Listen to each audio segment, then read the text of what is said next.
नमस्कार विद्यार्थियों, अथर्व एजुकेटर के इस YouTube प्लेटफॉर्म पर एक बार पुनः आपका स्वागत है। दोस्तों, फॉरेस्ट एसआई 1 दरोगा का MCQ बैच निरंतर जारी है और आज हमारी इसकी लगभग 17वीं क्लास है। चलिए, आज का सेशन प्रारंभ करने से पहले मैं एक भूल सुधार कर लेना चाहता हूं। दोस्तों, कल हमने एक प्रश्न पर डिस्कशन किया था और वह प्रश्न था, भारत में हाथियों की अवैध हत्या रोकने के लिए निम्न में से माइक कार्यक्रम कब प्रारंभ किया गया। और हुआ क्या था दोस्तों कि यहां पर मैं आपको हाथी मेरे साथी योजना भी पढ़ा रहा था और जब मैं वो मेरे माइंड में उसकी डेट भी चल रही थी और इस प्रश्न में मैं उसी की डेट को यहां पर मेंशन कर गया। तो आप इसे एक बार सही कर लीजिए। इसकी जो डेट है वो 24 मई 2011 नहीं है, ये तो हाथी मेरे साथी योजना प्रारंभ की होने की डेट है। जो माइक कार्यक्रम है वो चलाया गया है सन 2003 में। तो इसको आप सही कर लीजिए, थोड़ा ध्यान रखिएगा, एग्जाम में किसी भी वजह से ये आपका प्रश्न गलत नहीं होना चाहिए। तो ध्यान रखिएगा, माइक कार्यक्रम कब चलाया गया। माइक कार्यक्रम चलाया गया है सन 2003 में। हमने माइक कार्यक्रम के बारे में पूरे विस्तार से चर्चा करी थी। यहां पे भी इस डेट को सही कर लीजिए।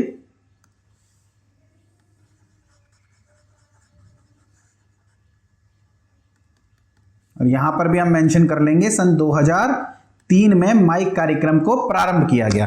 तो चलिए मैं आज का सेशन प्रारंभ करता हूं, पर उससे पहले यदि आप चैनल पर नए आए हैं या अभी तक आपने चैनल को सब्सक्राइब नहीं किया है तो प्लीज चैनल को सब्सक्राइब कीजिए। सेशन पसंद आए तो वीडियो को लाइक भी कीजिएगा, ज्यादा से ज्यादा दोस्तों को शेयर कीजिए और बेल आइकन का बटन तो दबा दो दोस्तों, वरना आपको पता कैसे लगेगा कि मेरी अगली क्लास आ चुकी है। बेल आइकन का बटन दबाएंगे तभी तो नोटिफिकेशन आप तक पहुंचेगा। तो चलिए प्रारंभ करता हूं आज का पहला प्रश्न। और आज का पहला प्रश्न है, स्कॉलर्स वुड स्कॉर्पियन बिच्छू की एक प्रजाति है, निम्न में से किस राज्य में पाई जाती है। ये जो प्रजातियों से रिलेटेड प्रश्न है ये आपके एग्जाम की दृष्टि से महत्वपूर्ण हो जाते हैं, क्योंकि इन प्रजातियों का संबंध किसी न किसी राष्ट्रीय उद्यान से, किसी न किसी वन्य जीव अभ्यारण्य से होता है। और राष्ट्रीय उद्यान और वन्य जीव अभ्यारण्य आपके सिलेबस का एक अभिन्न हिस्सा है। जैसे कि बात करें हम स्कॉलर वुड स्कॉर्पियन की, तो ये तृष्णा वन्य जीव अभ्यारण्य में पाया जाता है। यह प्रजाति जो है ये बिच्छू की एक प्रजाति है, तृष्णा वन्य जीव अभयारण्य में पाई जाती है, अभयारण्य में। और आपसे पूछा जा सकता है कि ये जो तृष्णा वन्यजीव अभयारण्य है ये किस राज्य में स्थित है, तो ये स्थित है त्रिपुरा राज्य में। और यहां पर बिच्छू की एक प्रजाति स्कॉलर वुड स्कॉर्पियन पाई जाती है। और ध्यान रखिएगा, ये जो सामान्य बिच्छू होता है उस बिच्छू से बहुत छोटी होती है। ये मात्र 3 सेंटीमीटर लंबा बिच्छू होता है, बहुत छोटा बिच्छू होता है। इसको ये आसानी से दिखता भी नहीं है। क्यों? क्योंकि छोटा होता है तो ऊंचे हम जब खड़े होते हैं तो 3 सेंटीमीटर की चीज हम बिच्छू हमें दिखता नहीं, बिच्छू तो बड़े बड़े होते हैं ना।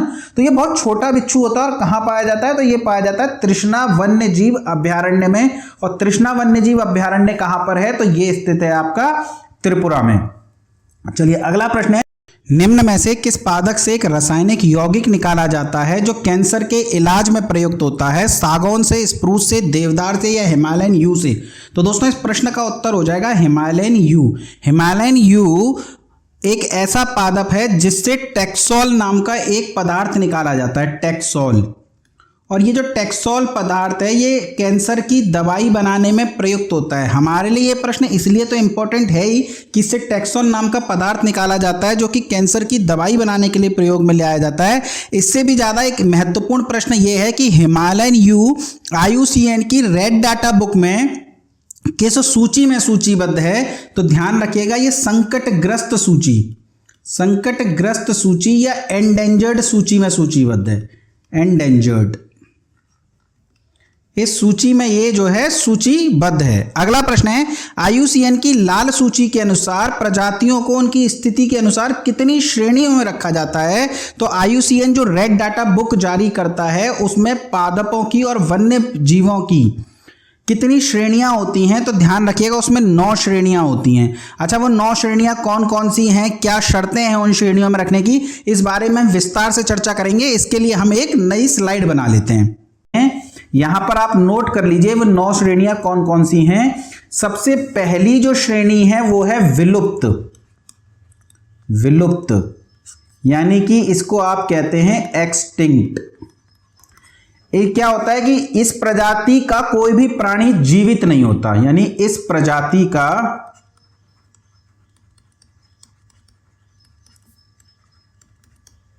कोई भी प्राणी जीवित नहीं।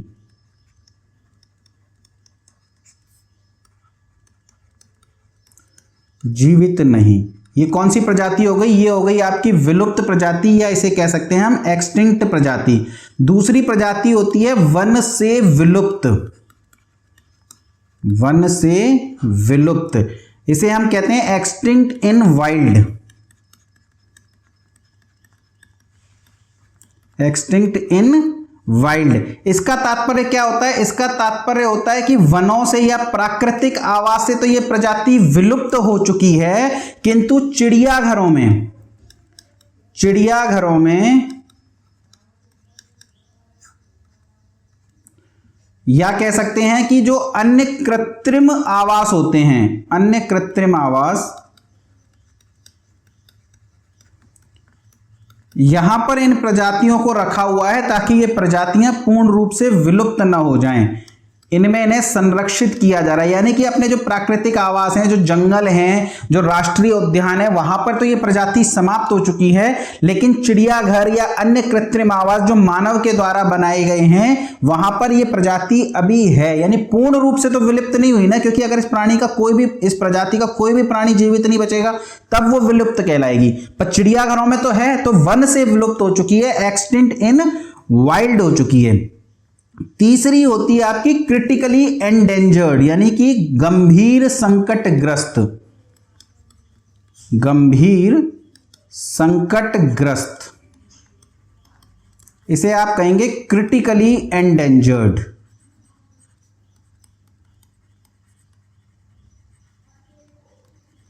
ये जो प्रजाति है ये विलोपन के नजदीक होती है, यानी अब ये विलुप्त हो सकती है किसी भी समय।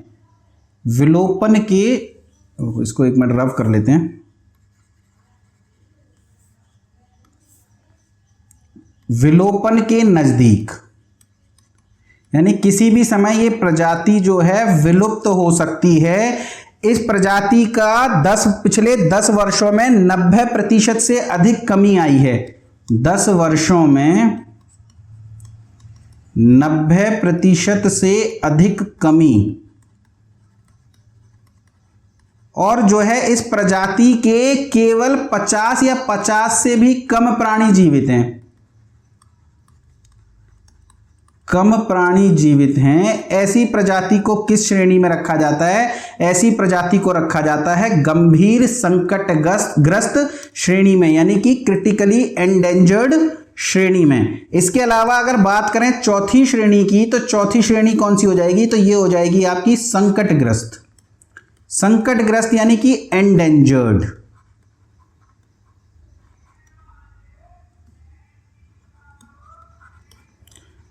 इसमें क्या होता है? ये गंभीर संकटग्रस्त से थोड़ी सी कम खतरे में होती है, यानी कि 10 वर्षों में 70% से, 10 वर्षों में वहां पे 90% थी, यहां 70% की कमी होती है। और वहां पे 50 प्राणी जीवित बचे थे, यहां पर 250 से कम, 250 से कम प्राणी जीवित बचे हों।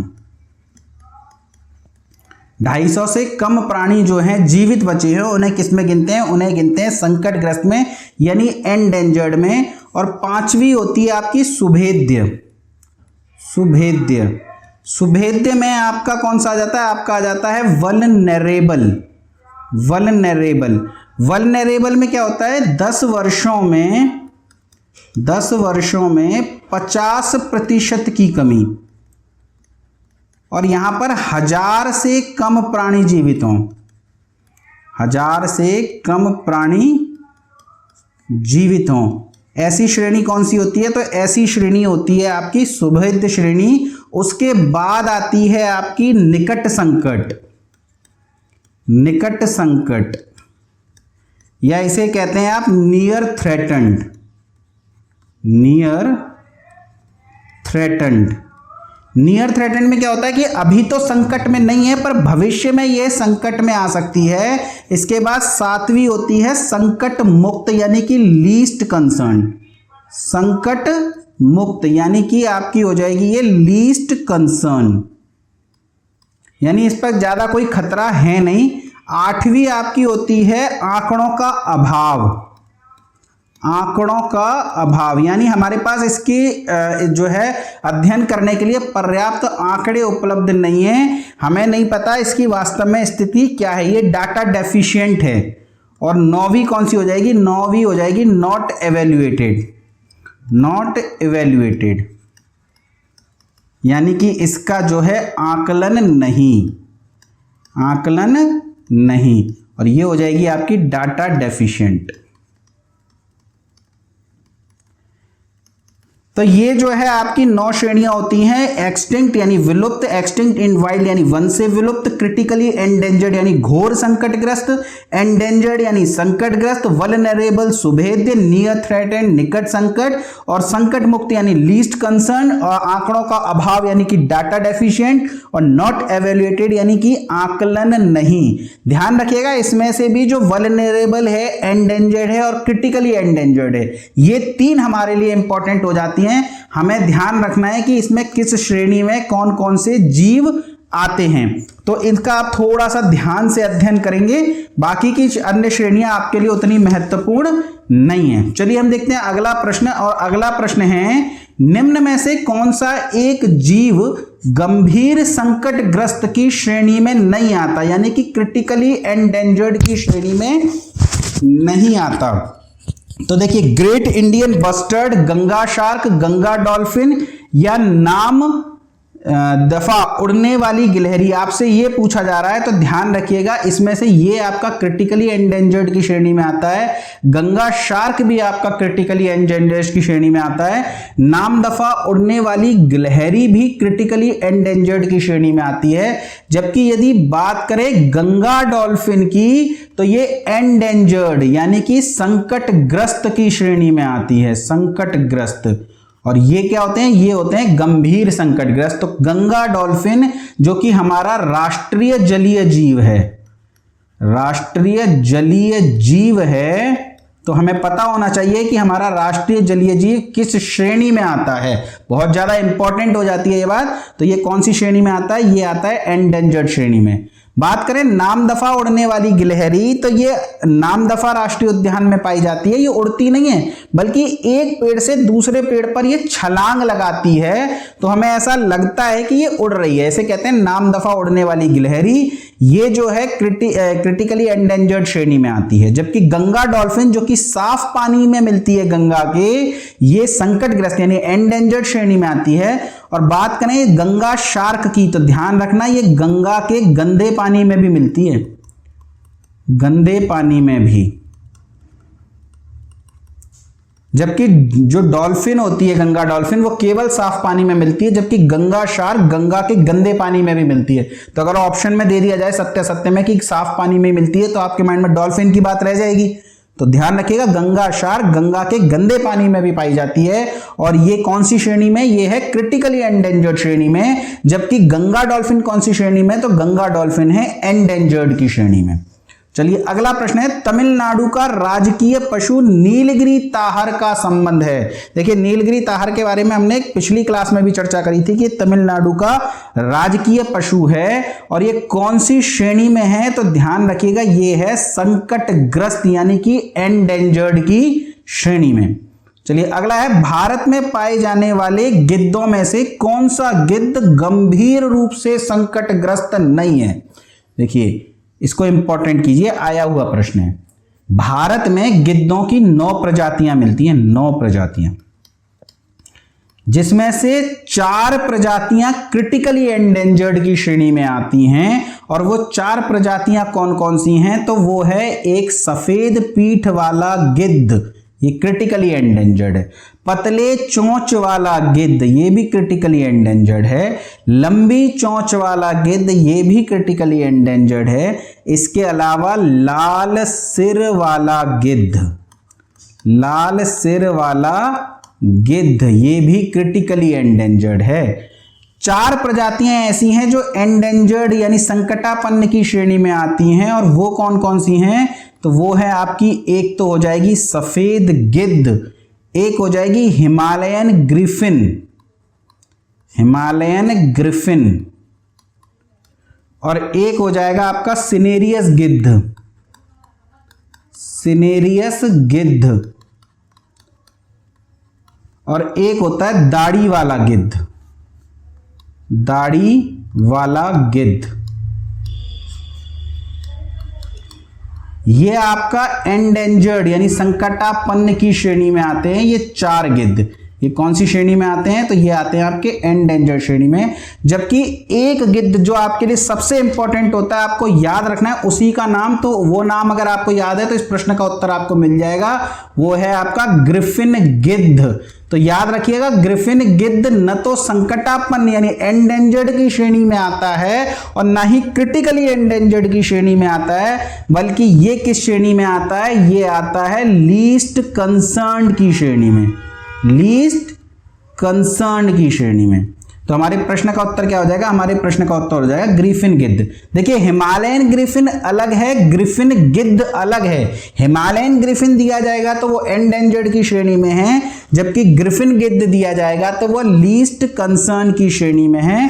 थोड़ा सा इसको ध्यान से कीजिएगा। चलिए हम देखते हैं अपना अगला प्रश्न, और हमारा अगला प्रश्न है, निम्न में से किसे पहाड़ों का भूत भी कहा जाता है? देखिए पहाड़ों का भूत या पहाड़ी भूत किसे कहा जाता है? आसान सा प्रश्न है। पहाड़ों का भूत किसे कहा जाता है? तो यह कहा जाता है हिम तेंदुए को। हिम तेंदुआ अगर आपसे पूछ लिया जाए कि किस राज्य का राजकीय पशु है, तो हिम तेंदुआ जो है हिमाचल प्रदेश का राजकीय पशु है।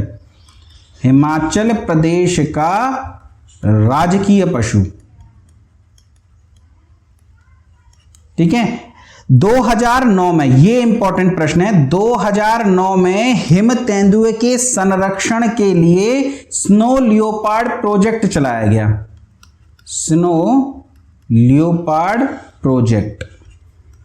तो आपसे सीधे सीधे पूछा जाएगा कि हिम तेंदुए के संरक्षण के लिए स्नो लियोपार्ड प्रोजेक्ट कब चलाया गया? तो वो चलाया गया है सन 2009 में। और इसी हिम तेंदुए को क्या कहा जाता है? पहाड़ी भूत या पहाड़ों का भूत। और किस राज्य का राजकीय पशु है? तो ध्यान रखिएगा, ऑप्शन में उत्तराखंड, हिमाचल प्रदेश, जम्मू कश्मीर ऐसे दिया होगा, तो ध्यान रखिएगा ये किसका है? तो ये है हिमाचल प्रदेश का राजकीय पशु। चलिए, अच्छा अगला प्रश्न दिया हुआ था, मैंने पहले ही उत्तर दे दिया दोस्तों। भारत सरकार द्वारा किस वर्ष में प्रोजेक्ट स्नो लेपर्ड चलाया गया? तो प्रश्न का उत्तर तो हम दे ही चुके हैं, वर्ष 2009 में। चलिए अगला प्रश्न है, ऑलिव रिडले समुद्री कछुआ IUCN की लाल पुस्तक में किस श्रेणी में अंकित है? कई बार हम इस ऑलिव रिडले समुद्री कछुए की बात कर चुके हैं कि ये किस में पाया जाता है। तो ये उड़ीसा के गहिरमाथा में मिलता है। उड़ीसा के गहिरमाथा में ऑलिव रिडले समुद्री कछुआ मिलता है, गहिरमाथा में। और ये IUCN की किस श्रेणी में है? इंपॉर्टेंट प्रश्न है दोस्तों, ये है सुभेद्य की श्रेणी में, यानी वल्नरेबल की श्रेणी में। वल्नरेबल की श्रेणी में आता है आपका ऑलिव रिडले समुद्री कछुआ। और ये कहां पाया जाता है? तो ये पाया जाता है उड़ीसा के गहिरमाथा में। चलिए अगली स्लाइड देखते हैं, अगला प्रश्न देखते हैं। निम्न में से किसके संरक्षण के लिए राजस्थान सरकार के द्वारा गोडावण नामक परियोजना प्रारंभ की गई? देखिए गोडावण नामक परियोजना के विषय में शायद हमने कल पिछले वीडियो में भी चर्चा करी थी, नहीं करी है तो आप ध्यान रखिएगा। गोडावण कहते हैं ग्रेट इंडियन बस्टर्ड को, ठीक है। गोडावण किसे कहा जाता है? तो गोडावण कहा जाता है ग्रेट इंडियन बस्टर्ड को, ग्रेट इंडियन बस्टर्ड को।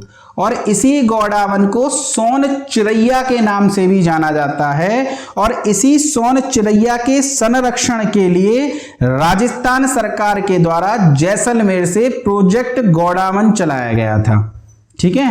कहां से चलाया गया था? तो जैसलमेर से चलाया गया था। और ये जो ग्रेट इंडियन बस्टर्ड, सोन चिरैया, ये जो गोडावण होता है, ये उड़ने वाले सबसे भारी पक्षियों में से एक होता है, सबसे भारी पक्षियों में से एक। अच्छा, उड़ने वाला सबसे भारी पक्षी कौन होता है? तो वो होता है शुतुरमुर्ग। तो ये दिखने में शुतुरमुर्ग जैसा ही होता है, शुतुरमुर्ग जैसा ही होता है।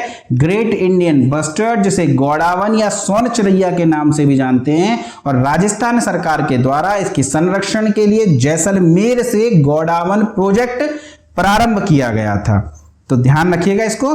बाकी बात करें कोंडाना चूहे की, अंडमान सफेद दांतेदार छछूंदर की या निकोबार सफेद पूंछ वाले छछूंदर की, तो ये तीनों ही क्रिटिकली एंडेंजर्ड की श्रेणी में आते हैं। और ये सोन चिरैया या गोडावन या ग्रेट इंडियन बस्टर्ड ये भी क्रिटिकली एंडेंजर्ड की श्रेणी में आता है। तो चलिए अगला प्रश्न देखते हैं। अगला प्रश्न है एक मिनट, स्लाइड कैसे चेंज हो गई। निम्नलिखित में से किस संरक्षित क्षेत्र में एशियाई शेर नहीं पाए जाते।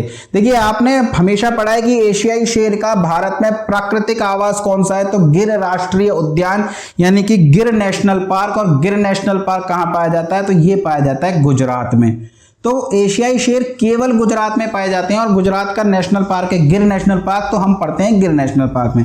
लेकिन गुजरात के कुछ राष्ट्र अभयारण्य और भी हैं छोटे छोटे, उनमें भी एशियाई शेर पाए जाते हैं, लेकिन वो गुजरात में स्थित हैं। और उनमें से एक है आपका पनिया अभयारण्य, एक है मितियाला अभयारण्य और एक है गिरनार अभयारण्य। इन्हीं 4 जगहों पर एशियाई शेर पाए जाते हैं। इसके अलावा एशियाई शेर भारत में नहीं पाए जाते। कौन कौन से? पनिया अभयारण्य, मितियाला अभयारण्य, गिरनार अभयारण्य, और चौथा कौन सा हो जाएगा? चौथा हो जाएगा गिर राष्ट्रीय उद्यान। रत्नमहल अभयारण्य में एशियाई शेर नहीं पाए जाते। रत्नमहल अभयारण्य किसके लिए प्रसिद्ध है? तो यह प्रसिद्ध है स्लॉथ भालुओं के लिए। स्लॉथ भालुओं के लिए बहुत स्लो होते हैं दोस्तों। कभी स्लॉथ भालुओं की कोई वीडियो यूट्यूब पर सर्च कीजिएगा अगर आपने स्लॉथ भालू नहीं देखा तो जो रत्नमहल अभयारण्य है ये किसके लिए प्रसिद्ध है? ये है स्लॉथ भालुओं के लिए। जबकि एशियाई शेर कहां कहां पाए जाते हैं भारत में, तो राज्य पूछे तो केवल एक ही राज्य है गुजरात। और संभवतः आपको नेशनल पार्क दिए जाएंगे जिसमें से गिर राष्ट्रीय उद्यान आपका आंसर हो जाएगा। पर अगर इस तरीके से प्रश्न बना दिया जाए तो फंस सकते हैं आप। पनिया अभयारण्य, गिर राष्ट्रीय अभयारण्य, मितियाला अभयारण्य और गिरनार अभयारण्य, इन सभी अभयारण्यों में एशियाई शेर पाए जाते हैं। चलिए अगला प्रश्न देखते हैं। और अगला प्रश्न है, भारत में IUCN द्वारा ली गई पहलों में से निम्न में से कौन सी पहल शामिल नहीं है? तो IUCN के द्वारा जीविका प्राकृतिक दृश्य रणनीति ये पहल चलाई जाती है। प्रोजेक्ट टाइगर और मैनग्रोव फॉर द फ्यूचर, ये तीनों ही पहल जो है IUCN की हैं। जबकि मानव और जैव मंडल कार्यक्रम, man and biosphere programme, map programme, हमने इसके विषय में पूरी एक वीडियो पढ़ी थी, पूरा एक वीडियो लेक्चर इसी पर केंद्रित था। और ये किसके द्वारा चलाया जाता है? ये चलाया जाता है यूनेस्को के द्वारा। इसके प्रोग्राम के तहत ही भारत में 18 जैव मंडल रिजर्व की स्थापना की गई है, जिसमें से 12 जैव मंडल रिजर्व यूनेस्को के नेटवर्क में शामिल हैं। उन सभी के बारे में हम पूरी विस्तार से चर्चा कर चुके हैं। तो प्रश्न का उत्तर क्या हो जाएगा? प्रश्न का उत्तर हो जाएगा मानव और जैव मंडल कार्यक्रम। तो चलिए देखते हैं अगला प्रश्न। और अगला प्रश्न है, निम्न में से कौन सा कथन सही है? संगाई हिरण की एक संकटापन्न प्रजाति है। यह कथन तो दोस्तों बिल्कुल सही है। संगाई हिरण जो है वह संकटापन्न प्रजाति है, एंडेंजर्ड स्पीसीज है। यह असम का राजकीय पशु है, यह गलत है। संगाई हिरण जो है ये मणिपुर का राजकीय पशु है, मणिपुर का राजकीय पशु। और यह इसका एकमात्र प्राकृतिक आवास मानस राष्ट्रीय उद्यान है, ये भी गलत है। ये जो है लोकटक झील के पास में केबुल लामजाओ नेशनल पार्क, विश्व का तैरता हुआ नेशनल पार्क है ये, केबुल लामजाओ नेशनल पार्क। और यहां पर जो है ये संगाई हिरण पाया जाता है जो कि मणिपुर का राजकीय पशु है। तो हमारा केवल एक कथन इसमें से सही है, ना कि उपरोक्त सभी। चलिए अगला प्रश्न है, किसी प्रजाति की विलुप्तता के लिए निम्न में से कौन सा कारक जिम्मेदार नहीं है? विस्तृत निचय, खाद्य श्रृंखला में जीव जंतुओं की अवस्थिति, आनुवांशिक परिवर्तनशीलता या प्राकृतिक आवासों का उजड़ना। देखिए अगर किसी जीव का प्राकृतिक आवास उजड़ेगा तो उसकी जो प्रजाति है वो विलुप्त होने की कगार पर आ जाएगी, इसमें तो कहीं कोई समस्या है नहीं। जेनेटिक परिवर्तनों के कारण, आनुवांशिक परिवर्तनों के कारण भी स्पीसीज समाप्त हो जाया करती हैं। ये भी ठीक है। खाद्य श्रृंखला में जीव जंतु की स्थिति, ये भी प्रजाति की विलुप्तता के लिए कारक है। देखिए, एक खाद्य श्रृंखला में जितनी उच्च स्थिति में होगा कोई जीव, उसकी संख्या उतनी ही कम होंगी और वह विलुप्त होने की कगार पर उतनी ही जल्दी पहुंचेगा। तो खाद्य श्रृंखला में जो स्थिति होती है वह भी जिम्मेदार होती है किसी प्रजाति की विलुप्तता के लिए, जबकि किसी जीव का जो आवास है वो जितना अधिक संकुचित होगा उतनी जल्दी वो विलुप्त होगी, और जितना विस्तृत होगा उसकी विलुप्तता उतनी ही कम होगी, उसके विलुप्त होने के आसार उतने ही कम होंगे। तो विस्तृत निचय नहीं बल्कि संकुचित निचय अगर यहां पर होता तो वो सही होता। तो हमारे प्रश्न का उत्तर क्या हो जाएगा? हमारे प्रश्न का उत्तर हो जाएगा विस्तृत निचय। चलिए अगला प्रश्न है, निम्न में से कौन प्राकृतिक रूप से, दोस्तों इसको केवल को काट लीजिए, इस प्रश्न में है निम्न में से कौन प्राकृतिक रूप से भारत, नहीं ठीक था, वो मेरे माइंड में अगला प्रश्न था, ये ठीक है। निम्न में से कौन प्राकृतिक रूप से केवल भारत में पाया जाता है? अगर आपसे पूछे तो एशियाई शेर, दो कूबड़ वाला ऊंट, एक सींग वाला गैंडा या उपरोक्त तीनों। तो ध्यान रखिएगा, ये जो दो कूबड़ वाला ऊंट है ये भारत में लद्दाख में मिलता है, लेकिन भारत के साथ साथ ये मंगोलिया और चीन में भी मिलता है, मंगोलिया और चीन में भी मिलता है। तो ये केवल भारत में तो नहीं मिलता, जबकि एक सींग वाला जो गैंडा है ये भारत में मिलता है, भारत के साथ साथ ये नेपाल और भूटान में भी मिलता है, नेपाल और भूटान में भी मिलता है। जबकि जो एशियाई शेर हैं ये केवल भारत में मिलते हैं और भारत में भी केवल गुजरात में मिलते हैं।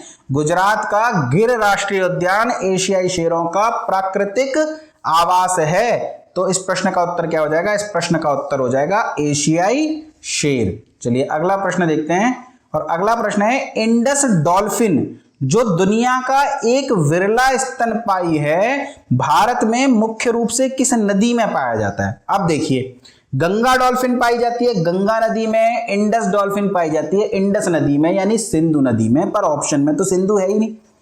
अब आप क्या करेंगे?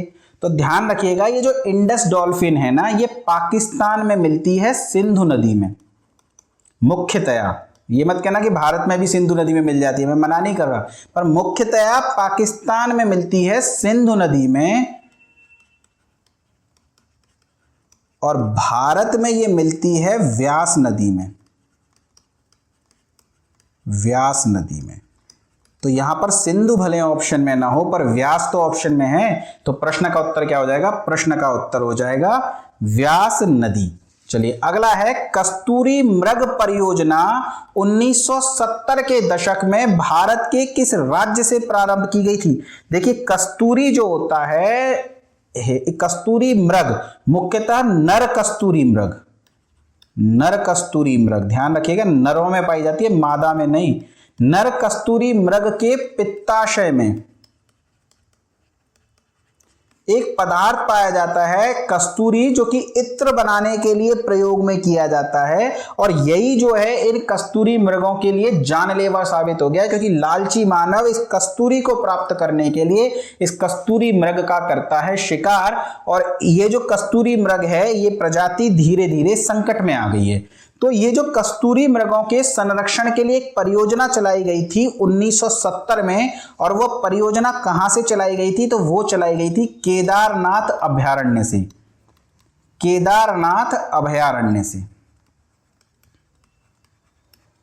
केदारनाथ अभयारण्य से ये परियोजना चलाई गई, और केदारनाथ अभयारण्य कहां पर है? ये है उत्तराखंड में, लेकिन ऑप्शन में उत्तराखंड नहीं है। इसलिए नहीं है दोस्तों क्योंकि ये परियोजना चलाई गई है 1970 के दशक में, और 1970 के दशक में तो उत्तराखंड बना ही नहीं था।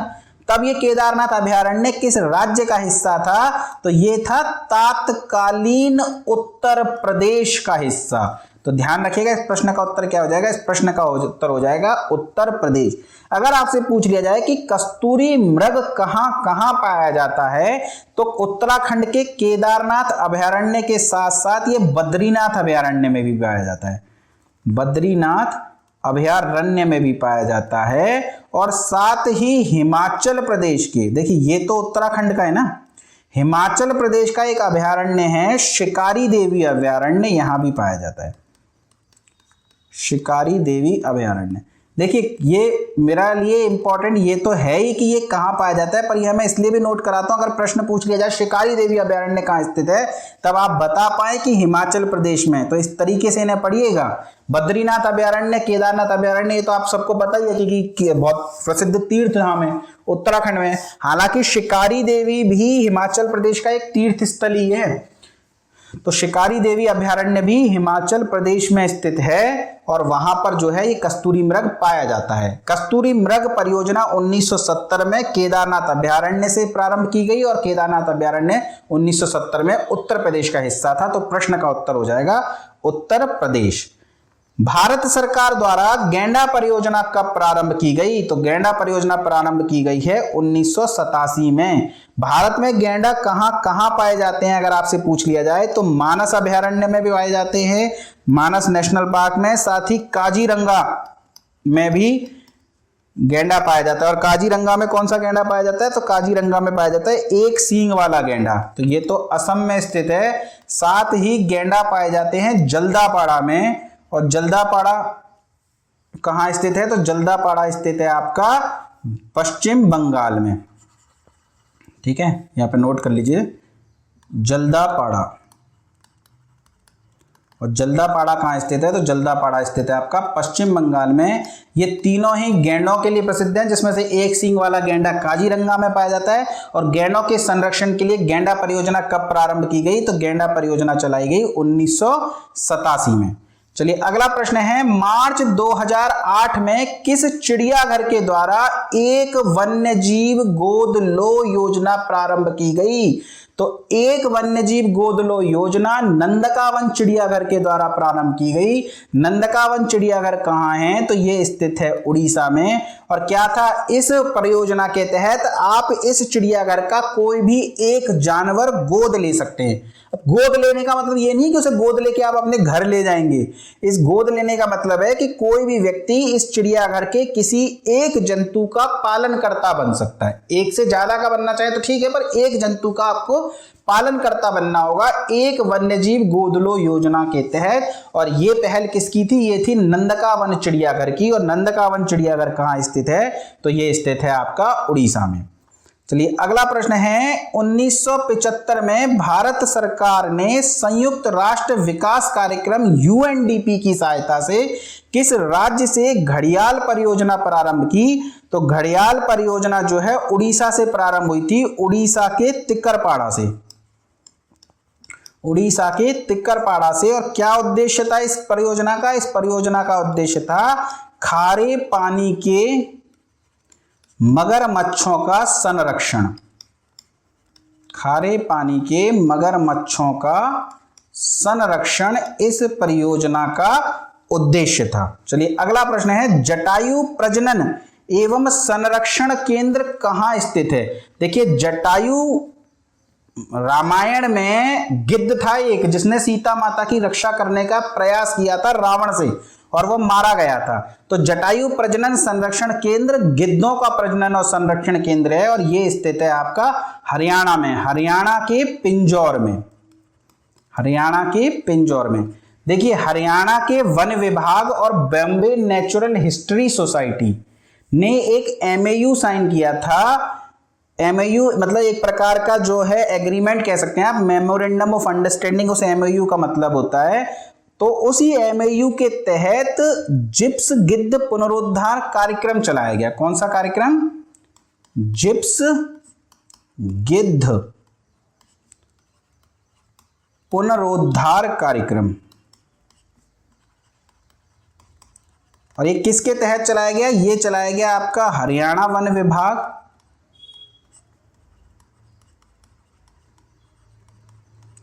Plus Bombay natural history society, इन दोनों ने मिलकर के एक जिप्स गिद्ध पुनरुद्धार कार्यक्रम चलाया था।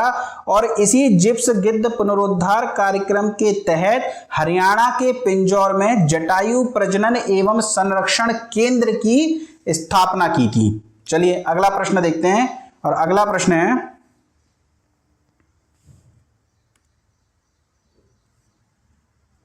फिंच नेचुरली अटैच्ड का संबंध किससे है? फिंच नेचुरली अटैच्ड ये एक कार्यक्रम है और इसका संबंध है शार्क मछली से। देखिए क्या होता है, जब मछुआरे मछली पकड़ने जाते हैं तो कभी कभी उनके जाल में शार्क मछली पड़ जाती है। तो शार्क मछली को तो वो यूज में लेते नहीं, पर उस शार्क मछली के पंख काट लेते हैं। क्यों? क्योंकि उस पंख की डिमांड बहुत ज्यादा है, उस पंख का सूप बहुत महंगा बिकता है। तो शार्क मछली के ये पंख काट लेते हैं और दर्द से तड़पती हुई मछली को समुद्र में वापस छोड़ देते हैं। तो इन शार्कों के संरक्षण के लिए फिंच नेचुरली अटैच्ड कार्यक्रम प्रारंभ किया गया और सरकार ने इसे अपराध घोषित कर दिया और कहा गया कि यदि शार्क आपके कब्जे में आ गई है तो शार्क जो है आपको बिना उसके पंख काटे ही समुद्र में छोड़नी होगी, उसका पंख काटना इलीगल है। तो फिंच नेचुरली अटैच्ड कार्यक्रम का संबंध किससे है? तो वो है शार्क से। चलिए अगला है, मानव वन्य जीव अभयारण्य एवं उसके आसपास पाए जाने वाला विश्व का सबसे छोटा जंगली सुअर कौन सा है? तो यदि आपसे पूछा जाए सबसे छोटा जंगली सुअर कौन सा है तो वो है आपका पिग्मी हॉग। ठीक है, पिग्मी हॉग सबसे छोटा जंगली सुअर है। और ये जो हॉक्सबिल है ये एक कछुआ होता है, हॉक्सबिल कछुआ। और ये मालाबार सीवेट, हॉक्सबिल कछुआ, पिग्मी हॉग या अंडमान जंगली सुअर ये सभी ही क्रिटिकली एंडेंजर्ड की श्रेणी में आते हैं। चलिए अगला प्रश्न है, संयुक्त राष्ट्र प्रवासी जीव संरक्षण समिति द्वारा किस वर्ष को डॉल्फिन वर्ष घोषित किया गया? देखिए गांगेय डॉल्फिन को राष्ट्रीय जलीय जीव घोषित किया गया 2009 में। और यदि बात की जाए कि डॉल्फिन वर्ष कब घोषित किया गया तो डॉल्फिन वर्ष संयुक्त राष्ट्र प्रवासी जीव संरक्षण समिति द्वारा 2007 को घोषित किया गया था और इसका विस्तार 2008 तक हुआ था। 2008 तक इसका विस्तार था। तो मुख्यतः उत्तर 2007 होगा, पर यदि ऑप्शन में 2007 न दिया हो ऐसी स्थिति में 2008 आपका सही उत्तर हो जाएगा। क्यों? क्योंकि इसका विस्तार हुआ था 2008 तक। तो डॉल्फिन वर्ष कब घोषित किया गया? तो डॉल्फिन वर्ष घोषित किया गया 2007 में। चलिए अगला प्रश्न है, टुमारोज बायोडायवर्सिटी पुस्तक के लेखक कौन है? तो ये टुमारो बायोडायवर्सिटी एक फेमस पुस्तक है और इसके लेखक कौन है? तो इसके लेखक हैं डॉक्टर वंदना शिवा। चलिए अगला है, निम्नलिखित गिब्बन में से कौन सा एकमात्र गिब्बन भारत में पाया जाता है? देखिए गिब्बन भारत में केवल एक ही प्रकार का गिब्बन पाया जाता है और वो कौन सा गिब्बन है? वो है हुलॉक गिब्बन। इंपॉर्टेंट प्रश्न है, आया हुआ प्रश्न है तो याद रखिएगा इसे। निम्न में से कौन सा बारहसिंगा पश्चिमी हिमालय में नहीं पाया जाता? देखिए ये जो प्रश्न है ना ये किसी ना किसी एग्जाम में आए हुए हैं और फॉरेस्ट रेंजर के या वन विभाग के एग्जामों में आए हुए ये प्रश्न हैं, इस वजह से इन प्रश्नों को मैं यहाँ पर लेकर के आया हूं। तो निम्न में से कौन सा बारहसिंगा पश्चिमी हिमालय में नहीं पाया जाता? तो पश्चिमी हिमालय में गोराल नाम का बारहसिंगा नहीं पाया जाता। ये कहाँ पाया जाता है? ये पाया जाता है आपका पूर्वी हिमालय में। बाकी बात करें चीरू, शेऊ और हंगुल की तो ये तीनों ही पश्चिमी हिमालय में पाए जाने वाले बारहसिंगा की प्रजाति हैं। चलिए अगला प्रश्न देखते हैं, निम्न में से कौन सा कथन असत्य है? एक सींग वाला गैंडा ब्रह्मपुत्र के मैदानों में पाया जाता है। बिल्कुल सही है। बंगाल टाइगर, मगरमच्छ और घड़ियाल डेल्टाई क्षेत्रों में पाए जाते हैं, ये भी ठीक है। डॉल्फिन केवल गंगा नदी के अलवणीय जल में पाई जाती है। देखिए गंगा डॉल्फिन की बात कर रहा है। इस प्रश्न का उत्तर कुछ ऐसे मत दीजिएगा कि सिंधु डॉल्फिन तो सिंधु नदी में पाई जाती है। आप चाहें तो यहां पर गंगा डॉल्फिन कर लीजिए करेक्ट करके। ये प्रश्न तो गंगा डॉल्फिन के संबंध में ही है, लेकिन गंगा डॉल्फिन केवल गंगा नदी के अलवणीय जल में नहीं पाई जाती बल्कि ये ब्रह्मपुत्र नदी के जल में भी पाई जाती है। तो ध्यान रखिएगा, सिंधु डॉल्फिन ब्यास नदी के जल में पाई जाती है जबकि गंगा डॉल्फिन ब्रह्मपुत्र नदी के जल में भी पाई जाती है। तो हमारे प्रश्न का उत्तर हो जाएगा सी। अगला है, निम्न में से कौन भारत में गंभीर संकटापन्न क्रिटिकली एंडेंजर्ड जीव नहीं है? देखिए लिस्ट बना लीजिएगा, क्रिटिकली एंडेंजर्ड ये जो मैंने आपको नोट कराए हैं या भविष्य में जो भी नोट कराऊंगा इन्हें एक साथ लिखिएगा और बार बार इन्हें पढ़िएगा। गुलाबी सिर वाली बतख, सफेद पेट वाला बगुला, चाकू जैसे दांत वाली साफिश ये सभी क्रिटिकली एंडेंजर्ड की श्रेणी में आते हैं, जबकि भौंकने वाला जो हिरण है ये लीस्ट कंसर्न की श्रेणी में आता है। तो प्रश्न का उत्तर क्या हो जाएगा? प्रश्न का उत्तर हो जाएगा भौंकने वाले हिरण। चलिए अगला प्रश्न है, पश्चिमी घाट के संबंध में असत्य कथन पहचानिए। यह यूनेस्को के विश्व विरासत स्थल में शामिल है। बिल्कुल पश्चिमी घाट जो है यूनेस्को की विश्व विरासत साइट्स में से एक है। इसके संरक्षण के लिए गॉडगिल समिति का गठन किया गया था। बिल्कुल इस बारे में हम चर्चा कर चुके हैं, मुझे याद है हमने किसी न किसी लेक्चर में गॉडगिल समिति को अच्छे से पढ़ा था। संपूर्ण पश्चिमी घाट पारिस्थितिकी संवेदनशील क्षेत्र यानी कि इकोनॉमिकली सेंसिटिव जोन के रूप में अधिसूचित किया गया है। तो यह कथन गलत हो जाएगा। पारिस्थितिकी संवेदनशील क्षेत्र तो है पश्चिमी घाट, लेकिन संपूर्ण पश्चिमी घाट नहीं। हालांकि गॉडगिल समिति ने जब सिफारिश करी थी पश्चिमी घाट के संरक्षण के लिए, तो उसने यही कहा था कि संपूर्ण पश्चिमी घाट को पारिस्थितिकी संवेदनशील क्षेत्र घोषित कर दिया जाए, किंतु ऐसा किया नहीं गया, बल्कि पश्चिमी घाट के कुछ हिस्से को ही पारिस्थितिकी संवेदनशील क्षेत्र इकोनॉमिकली सेंसिटिव जोन घोषित किया गया है। तो यह कथन जो है यह कथन हो जाएगा असत्य। तो दोस्तों ये थे आज के बेहद महत्वपूर्ण प्रश्न, और ये मान के चलिए कि इस लेक्चर से आपको 1 या 2 प्रश्न सीधे आपके एग्जाम में देखने को मिलेंगे। 2-3 नंबर आपके यहां से पक्के हो जाएंगे अगर आप इन वीडियो लेक्चर्स को अच्छे से करते हैं और याद करते हैं। हालांकि दोस्तों याद तो करना पड़ेगा, रटना तो पड़ेगा, उसके लिए जो है कोई समाधान है नहीं, मेहनत तो आपको करनी पड़ेगी। बिना मेहनत के तो फल मिलेगा नहीं दोस्तों। तो चलिए फिर पढ़ते रहिए, मस्त रहिए, चैनल को शेयर सब्सक्राइब करते रहिए। धन्यवाद दोस्तों।